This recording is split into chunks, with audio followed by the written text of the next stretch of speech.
আলামিনের কথা। এই ছোট্ট আয়াতের বলিষ্ঠ শিক্ষায় আমরা সকল ইমানদারেরা একযোগে বিশ্বাসী যে সিয়াম তথা রোজা পালন করা রমজান মাসে আল্লাহ রাব্বুল আলামিনের পক্ষ থেকে ফরজে আইন করে দেওয়া হয়েছে। ইসলামের যত ফরজ বিধান রয়েছে এর মধ্য থেকে বলিষ্ঠতম গুরুত্বপূর্ণ একটা ফরজ হচ্ছে রমজান মাসের সিয়াম পালন করা। রাসূল সাল্লাল্লাহু আলাইহি ওয়াসাল্লাম ইসলামের 5টা ভিত্তি শিক্ষা দিয়েছেন আমাদেরকে, এর মধ্যে সিয়ামের ফরজ আল্লাহ রসুল ইসলামের ভিত্তি হিসেবে উল্লেখ করেছেন। সেই হিসেবে সারা দুনিয়ার সকল মুমিন মুসলমানদের সমন্বিত বিশ্বাস রমজান মাসের সিয়াম পালন করা ফরজ। ফরজ দুই রকম হয়ে থাকে, আমরা সবাই জানি। আমরা যারা ধার্মিক ইসলাম পালন করি নিজেদের জীবনে, আল্লাহর ফরজ করা বিধিবিধানগুলো আমরা যারা পালন করে অভ্যস্ত, আমাদের সবারই ব্যাপকভাবে একটা বিষয় জানা রয়েছে, সেটা হচ্ছে ফরজ দুই রকম হয়ে থাকে। একরকম ফরজকে ফরজে আইন বলা হয়, আর একরকম ফরজকে বলা হয় ফরজে কিফায়া। তো এই যে সিয়াম পালন করাকে প্রত্যেকটা মুমিন মুসলমানের জন্য আল্লাহ রাব্বুল আলামিন ফরজ সাব্যস্ত করেছেন। এটা কেমন ফরজ? কিফায়া না আইন? ফরজে আইন, অর্থাৎ এমন ফরজ যেই ফরজ থেকে উযর আপত্তি ছাড়া, শরীয়ত সিদ্ধ কোনো কারণ ছাড়া কোনো মুসলমান যেই ফরজ পালন থেকে পিছপা হওয়ার কোনো সুযোগ নাই। প্রত্যেকটা মুসলমানের জন্য রমাদান মাস আসলে সিয়াম পালন করা ফরজে আইন তথা বাধ্যতামূলকভাবে সিয়াম পালন করতেই হবে। আল্লাহ রাব্বুল আলামিন এটাকে ফরজ করে দিয়েছেন আমাদের উপর। এই পয়েন্টে এসে একটা গুরুত্বপূর্ণ বিষয় আমাদের মনে রাখতে হবে। আল্লাহ সুবহানাহু ওয়া তাআলা নিজের বান্দাদের জন্য যেই বিষয়টাকে বাধ্যতামূলক সাব্যস্ত করেন, এই রকম কোনো বিষয়কে শিথিলতা প্রদান করার অধিকার পৃথিবীর কারো নাই। যেমন ভাবে সিয়াম আল্লাহর দ্বীনের একটা ফরজ করা বিধান বিশ্বাস করতে হবে, ঠিক তেমনি ভাবে এটাও বিশ্বাস করতে হবে আল্লাহ রাব্বুল আলামিন যা কিছু ফরজে আইন সাব্যস্ত করেছেন সেই ফরজকে শিথিল দৃষ্টিকোণ থেকে দেখার কোনো সুযোগ কারো নাই, অধিকার নাই, এটাও বিশ্বাস করতে হবে। দুইটার কোনো একটা বিষয় যদি কেউ অস্বীকার করে সাথে সাথে সে কাফের হয়ে যাবে। অর্থাৎ কেউ যদি মনে করে রোজা আল্লাহর পক্ষ থেকে দেওয়া একটা ফরজ বিধান নয়, আমার মনে চাইলে করব, নয়তো করব না, সে রমজানের ফরজ, রমজান মাসের রোজা রাখার বিধানটাকে সে ফরজ হিসেবে মানতে চাইল না, অস্বীকার করে দিল, সে ইমানদার হতে পারবে না, চিরস্থায়ী জাহান্নামী বেঈমান কাফের হয়ে যাবে। ঠিক তদ্রূপ আল্লাহ রাব্বুল আলামিন যা কিছু ওহী নাজিল করার মাধ্যমে আমাদের উপর ফরজে আইন সাব্যস্ত করে দেন, এইরকম কোনো ফরজকে শিথিল দৃষ্টিকোণ থেকে দেখা, এইরকম কোনো ফরজ পালনকে শিথিলতা প্রদান করা, অর্থাৎ আল্লাহ সবার জন্য ফরজ সাব্যস্ত করেছেন। কেউ যদি মনে করে না সবার জন্য ফরজ না, যার ইচ্ছা রাখবে যার ইচ্ছা রাখবে না, তাইলে আল্লাহ যেটাকে ফরজ সাব্যস্ত করলেন, বাধ্যতামূলক সাব্যস্ত করলেন, সে এটাকে ইচ্ছাধীন কইরা দিল, যে কারণে সেও বেঈমান কাফের হয়ে যাবে। অথচ বাস্তব সত্য কথা হচ্ছে আমাদের সমাজে রমজানের রোজা রাখাকে আল্লাহ ফরজ সাব্যস্ত করেছেন, কিন্তু আমাদের সমাজে এটাকে ফরজ হিসেবে পালিত পাওয়া যায় না। কথাটা বুঝেন নাই? রমজান মাস আসলে আমাদের সমাজের সবগুলো মুসলমান একসাথে রোজাদার হয়ে যায়। সবাই রোজা রাখে? ভাই একটু কথা বলতে হবে।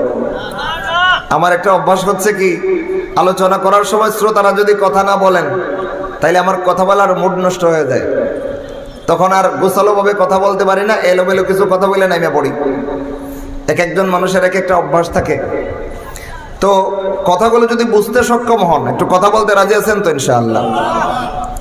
বলতেছিলাম, আমাদের বর্তমান বাংলাদেশে আমরা যে সমস্ত মুসলমান বসবাস করি, রমজান মাসে আমরা যখন রোজা পালন করি তখন আমরা কি দেখতে পাই? সারা বাংলাদেশের সব মুসলমান একসাথে রোজাদার। বেনামাজিও থাকে, তাদের সংখ্যা খুব কম না অনেক? যদি পরিসংখ্যান করা যায়, গোপনে যারা রোজা ভেঙে ফেলে বা গোপনীয় ভাবে রোজা রাখে না, এদেরকে যদি প্রকাশ্যে এনে পরিসংখ্যান করা যায়, তাহলে আমার বিশ্বাস বা আমার যাচাই মতে আমি যা পেয়েছি, এক বাক্যে বলা যায় প্রায় 50% মুসলমানও এই দেশে রোজাদার থাকে কিনা সন্দেহ আছে। তার মানে অধিকাংশ মুসলমান, অর্ধেক অথবা তার চেয়ে বেশি পরিমাণ মুসলমান বেরোজাদার থাকে, ঠিক কিনা ভাই? তাই যদি হয় বাস্তবতা, তাইলে ফরজের কি মূল্যায়ন আমরা করে যাচ্ছি চিন্তা করা দরকার আছে না নাই? আল্লাহ তো পরিষ্কার ভাবে আয়াত নাজিল করেছেন, হে ঈমানদারগণ শোনো, কুতিবা আলাইকুমুস সিয়াম, তোমাদের জন্য রমজান মাসের সিয়াম পালন করাকে ফরজে আইন সাব্যস্ত করে দেওয়া হয়েছে। তোমাদের পূর্ববর্তী উম্মতের উপরও রোজা রাখার বিধান ছিল, তোমাদের জন্য সেইটাকে ফরজ সাব্যস্ত করা হয়েছে। লাআল্লাকুম তাত্তাকুন, যাতে করে তোমরা মুত্তাকি হতে পারো, তাকওয়া অর্জন করতে পারো। এই তাকওয়া অর্জনের অনিবার্য একটা গুরুত্বপূর্ণ দায়িত্ব হচ্ছে রমজান মাসের সিয়াম পালন করা, যেই কারণে আল্লাহ এটাকে ফরজে আইন সাব্যস্ত করে দিয়েছেন।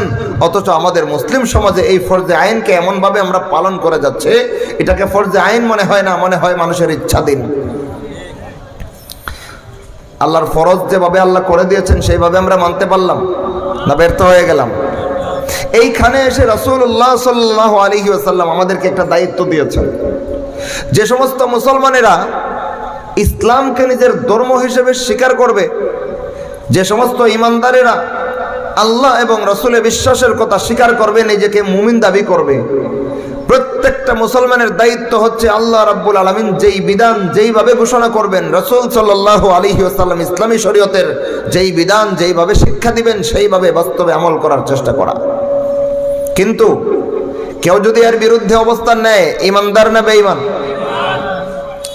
আমাদের সমাজে রোজার ব্যাপারে অস্বীকারী কেউ এখন পর্যন্ত আমি পাইনি, কিন্তু রোজা ছাড়া অন্যান্য বিধিবিধানের ক্ষেত্রে অস্বীকারী আছে না নাই? সালাত আল্লাহর দ্বীনের একটা ফরজ বিধান, ইসলামের 5টা ভিত্তির মধ্য থেকে একটা গুরুত্বপূর্ণ ভিত্তি হচ্ছে সালাত কায়েম করা। এমনও কিছু নামধারী মুসলমান বেঈমান আছে, আসলে বেঈমান, মূলত বেঈমান, কিন্তু নামধারী মুসলমান, নিজেদেরকে মুসলমান বলে পরিচয় দেয়, যারা এইরকম বলে যে নামাজ না পড়লে আমার ঈমান ঠিক আছে। কয়নি একদল লোক, লাল শালু, খেতাশা, বদ্দাশা, জটাশা, ল্যাংটাশার দরবারে যারা বেশি দৌড়াদৌড়ি করে, ওই সমস্ত শয়তানি দরবার থেকে শয়তানি ফতোয়া শিক্ষা এসে মুসলমান সমাজে সাপ্লাই দেয়। কি ফতোয়া? নামাজ না পড়লে ঈমান ঠিক থাকে। বলেন, নামাজ না পড়লে ঈমান ঠিক থাকে? রাসূল পরিষ্কার বলেছেন, ফামান তারাকাহা ফাকাদ কাফার, যে ব্যক্তি জান্না বুঝে স্বেচ্ছায় বিনা ওজরে সালাত ছাড়তে ছাড়তে অভ্যস্ত হয়ে যাবে, অভ্যাসগত বেনামাজি, আল্লাহ রাসূল বলতেছেন ঈমান নিয়ে মরতে পারবে না, কাফের হয়ে মরবে। তাহলে নামাজ না পড়লে ঈমান ঠিক থাকে? থাকে না। তো এই সালাতের ব্যাপারে কিছু লোক আমাদের সমাজে এমন পাওয়া যায় যারা অস্বীকার কইরা বেঈমান। আবার যাকাতের ব্যাপারে কিছু লোক আমাদের সমাজে এমন পাওয়া যায় যারা অস্বীকার কইরা বেঈমান। এরা যাকাতের গুরুত্ব বুঝতে রাজি না, কিন্তু সুদের সাথে লিপ্ত। এমন মুসলমান আছে না নাই? পাশাপাশি হজ পালন করা ইসলামের 5টা ভিত্তির মধ্য থেকে একটা গুরুত্বপূর্ণ ভিত্তি। সেই হজ পালনের বেলায়ও বাংলাদেশে এমন কুলাঙ্গারের কুৎসিত চেহারা বাংলার মুসলমান দেখেছে, অনেকের স্মরণ হয়ে গিয়েছে বাকি কথা বলার আগেই। আবার বলি, হজের গুরুত্বপূর্ণ ফরজ বিধানের বেলায়ও 90% মুসলমানের দেশে এমন কুলাঙ্গারের কুৎসিত চেহারা এই দেশের মুসলমান দেখেছে, যেই শয়তান নিজের নাম মুসলমানের মতো ধারণ কইরা নিজেকে মুসলমান বংশের পরিচয় দিয়াও আল্লাহর দ্বীনের পবিত্র বিধান হজকে অস্বীকার করে রাসূল সাল্লাল্লাহু আলাইহি ওয়াসাল্লামকে দোষারোপ করেছে। সাবধান, এদেরকে চিনে রাখবেন।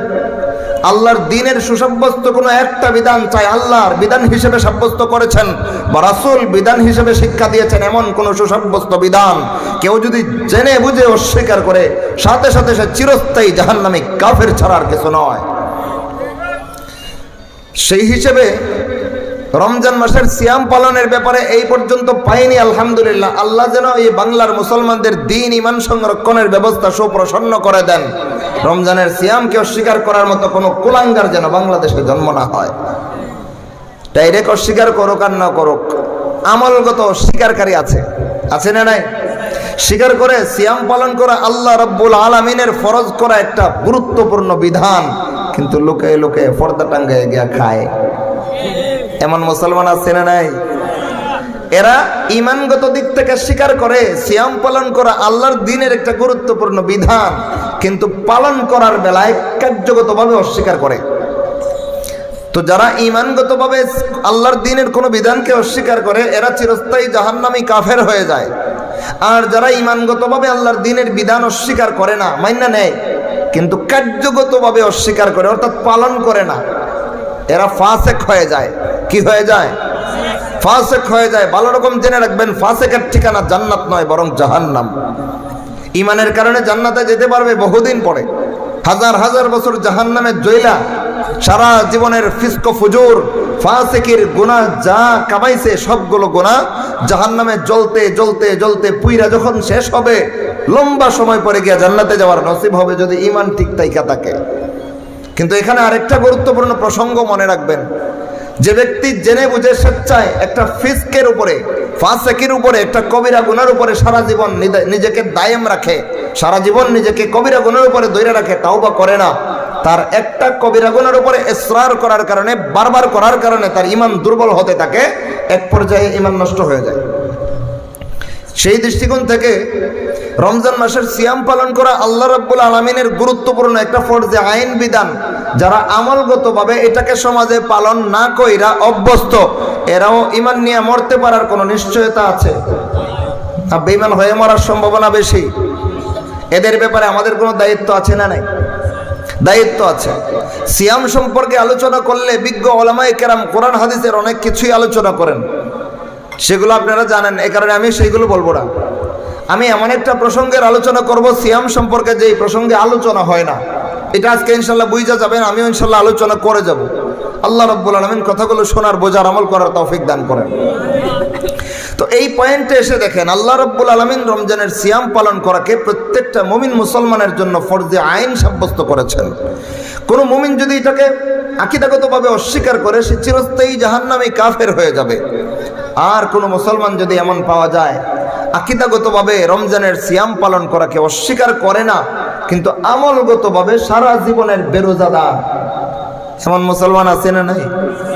এদের ব্যাপারে এদের হুকুম ইসলামী শরীয়ত কি বর্ণনা করেছে, আর এদের ব্যাপারে ইসলামী শরিয়া আমাদেরকে কি দায়িত্ব দিয়েছে, দুইটা বিষয় আজকে লম্বা করে আলোচনা করব।